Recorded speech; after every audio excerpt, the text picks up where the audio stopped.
Hey guys, I'm back. The NBA is back. We have some Eastern Conference predictions, so let's get started.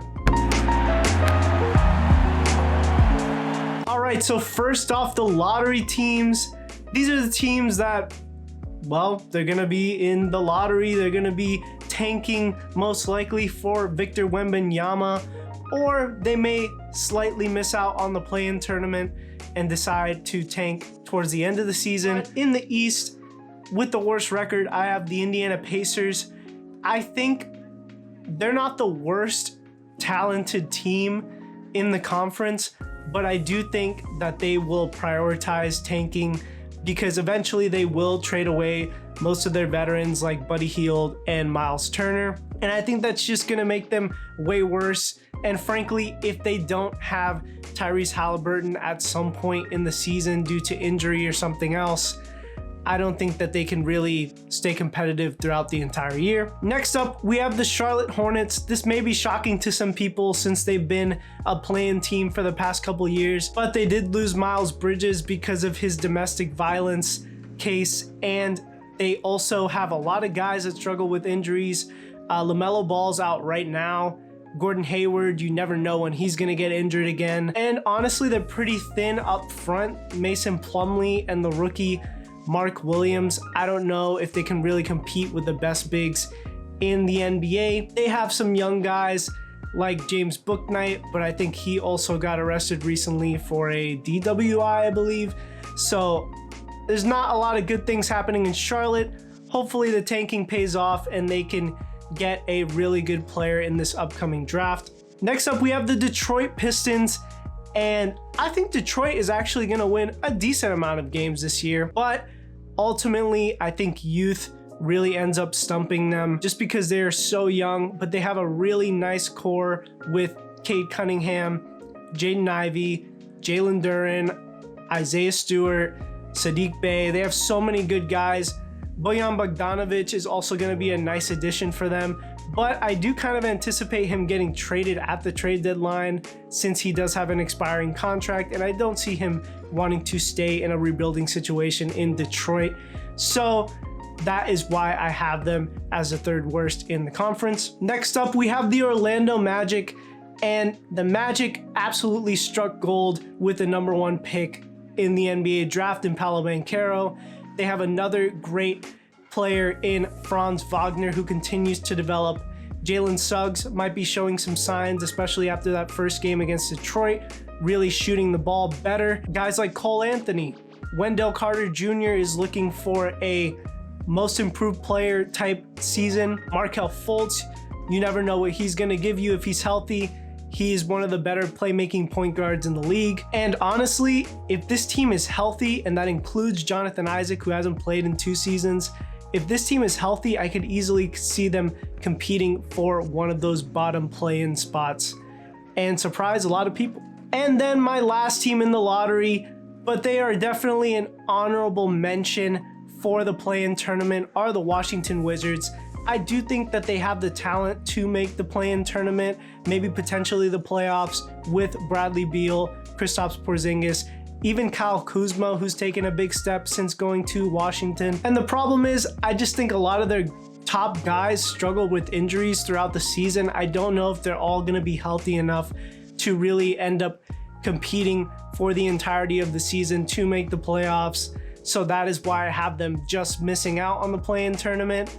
But if they do stay healthy, they could definitely make it for sure. Next up, I have my play-in teams. These are the teams that are probably going to be in the play-in tournament, but likely not make it all the way to the playoffs. And first up, I have the New York Knicks. And I think for them, they're probably going to improve over last year. They'll definitely look more competitive with the addition of Jalen Brunson. But I don't really know if anybody on their team is a #1 option type of guy. I think they're all better as complementary players or complementary stars. So that is why I have them just barely making the play-in tournament. But anything can happen in the play-in tournament. You win one game, you win the other, you make the playoffs, you know? So, but I do have the New York Knicks making the play-in tournament. And the other team I have making the play-in tournament are the Chicago Bulls. I would definitely put them higher if they were healthy, specifically Lonzo Ball was healthy, but I just think they're going to struggle through too many injuries. I love DeMar DeRozan, and I'm a big fan of Nikola Vucevic. As an Orlando fan, I know all the stuff he did here. He was a great player for us, but I just don't see them being able to stay healthy enough to really make noise in the Eastern Conference, and that is why they're going to be a play-in team for me. And now we're getting into the playoff locks. These are teams that are probably definitely going to make the playoffs in my opinion. There's no way I can't see them in there. So starting off with the Toronto Raptors, you gotta love their team. Very balanced team, very good defensive team as well. The only reason I have them in that 8th spot is because I just think they don't have enough scoring on that team. Unless Scottie Barnes takes a massive leap on the offensive end, I do not see them getting any higher than maybe the 7th seed. I do actually have them beating the following team on this list if they were going into a play-in tournament scenario, and they might end up with that 7th seed, but I can't put them any higher because I think they do lack that top-end scoring talent. Next up are the Atlanta Hawks. Obviously, the Hawks are looking to improve after they made that huge trade for DeJounte Murray in the offseason. But the problem is they added Murray, but I think they lost a lot of their depth. Obviously, they traded away Cam Reddish last season and Kevin Huerter in the offseason, and I just don't think they have enough off of the bench to really compete with the higher level teams at the top of the Eastern Conference.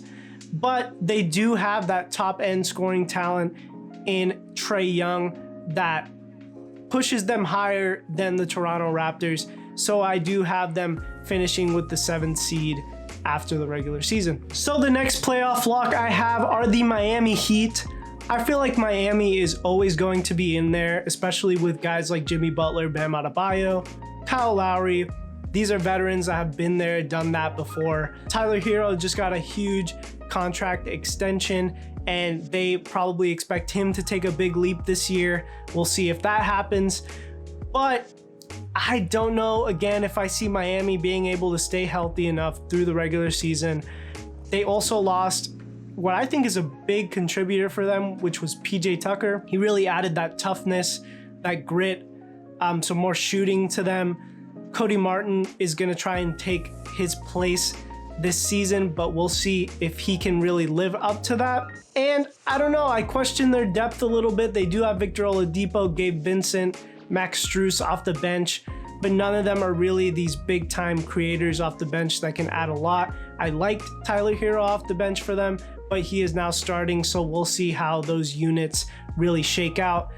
But I do have Miami in there, definitely making the playoffs. Next up, I have the Brooklyn Nets as my next playoff lock, and for sure they're gonna make the playoffs. They have way too much talent to miss it, but I think they're really gonna struggle defensively. I know they added Ben Simmons, but they need rim protection on this team. Nick Claxton is the only guy capable on the team of providing that. You can't count on Kevin Durant at this point in his career to be a rim protector for you.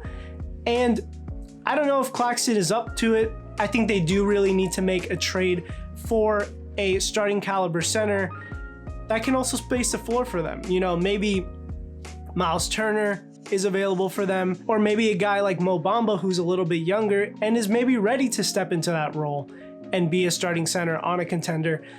But we will see for Brooklyn. They are also my dark horse team in the Eastern Conference. They're the team that could easily surprise a lot of people, and it shouldn't come as a surprise because they are probably one of the more talented teams in the NBA.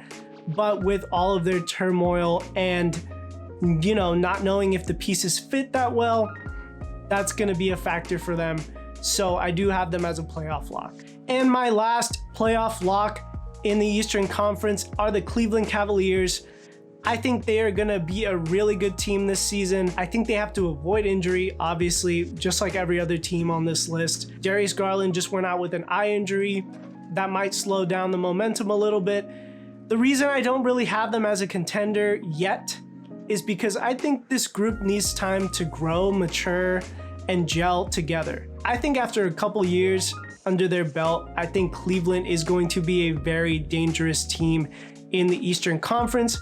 I think they can be really competitive, potentially a second round team this coming season, but I don't see them as a contender just yet. And then finally, we get to our title contenders in the Eastern Conference, starting off with the Philadelphia 76ers. I think that they probably have the highest ceiling out of these teams in the contender list, just because if everything really clicks for them and Joel Embiid is playing at an MVP level and James Harden is being the perfect sidekick to them, and Tyrese Maxey is definitely their X factor, I think if he could take a leap into being like a legitimate 23, 24, 25 point scorer for them and maybe take a little bit of the pressure off of Harden to score and let him be more of a facilitator for them, I think that is going to be huge, because the leap from a 15-point guy to a 20-point guy isn't as difficult. From 20 to 25, that's definitely a bigger leap. That's reaching, potential all-star, perennial all-star status there. So if he can take that leap, I think Philly is going to be a really dangerous team in the Eastern Conference and can easily threaten to make the NBA Finals and potentially win. Next up are the reigning Eastern Conference champions, the Boston Celtics. And how could you leave them out? I mean, they have so much talent with Jason Tatum and Jaylen Brown. Just those two are amazing. They added Malcolm Brogdon, who's looking like a great piece, fitting in perfectly. Marcus Smart, reigning Defensive Player of the Year. Al Horford, a steady veteran that will always get it done in big moments. And then, they're waiting on Robert Williams to come back from his injury. He may be a little bit injury prone, but he is a big time defensive player and an underrated passer for them. And I think he will make a big difference when he comes back just in time for the playoffs. And I think Boston, if they can stay healthy again, they could definitely be an Eastern Conference Finals team, potentially challenge for the NBA championship once again. And finally, my last title contender and my favorite to win the NBA championship this season, the Milwaukee Bucks. I think they probably would have won it last season if they were healthy, if Chris Middleton was healthy specifically. And I think they would have beaten the Boston Celtics in the second round, definitely before it got to 7 games. But if they can stay healthy, obviously Chris Middleton is out right now, but if he comes back, they're all healthy for the playoffs. The Milwaukee Bucks are going to be a tough team to beat. I mean, they have the most dominant superstar in the game right now. They have one of the best defenders in Jrue Holiday, if not the best, on the perimeter.